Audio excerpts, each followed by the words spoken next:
सरदार अब्दुल रब निश्तर अपनी एक किताब में क़ायद-ए-आज़म मोहम्मद अली जिन्नाह रहमतुल्लाह अलैह से वाक़या नक़ल करते हुए कहते हैं कि जब क़ायद मांकी शरीफ से निकले, मांकी के तमाम पीर बड़े बड़े उलमा क़ायद-ए-आज़म मोहम्मद अली जिन्नाह के पीछे पीछे चल रहे थे, तो मैं भी उनके साथ था।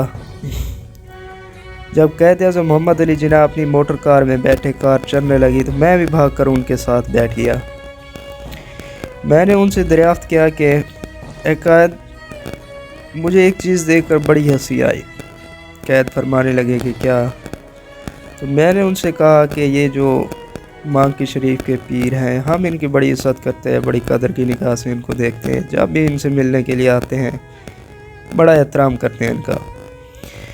मगर ये तमाम पीर-ओ-ज़ाम और बड़े बड़े काबिल कदर लोग आपके पीछे पीछे चल रहे थे, इस पर मुझे बड़ी हंसी आई। तो मैंने ख़ुद को कंट्रोल किया, ज़ब्त किया, इसकी क्या वजह है? तो क़ायद-ए-आज़म मोहम्मद अली जिन्नाह फरमाने लगे कि तुम्हें पता है कि मैं इनकी तरह मुत्तकी और परहेज़गार नहीं हूँ, ना ही मेरी शक्ल इनसे मिलती है। मगरिब का लिबास पहनता हूँ, टाई लगाता हूँ, कोट पहनता हूँ, पतलून पहनता हूँ। तो ये मेरी इज़्ज़त इसलिए करते हैं क्योंकि इनको मालूम है कि बरे-सग़ीर के मुसलमानों का मुस्तक़बिल और उनके हकूक़ मेरे हाथों में महफूज हैं।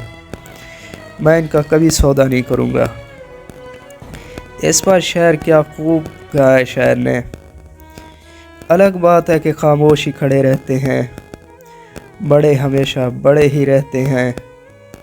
हमारा मिलता है शजरा नसब उन दुर्वेशों से, जिनके कदमों में कई ताज पड़े रहते हैं।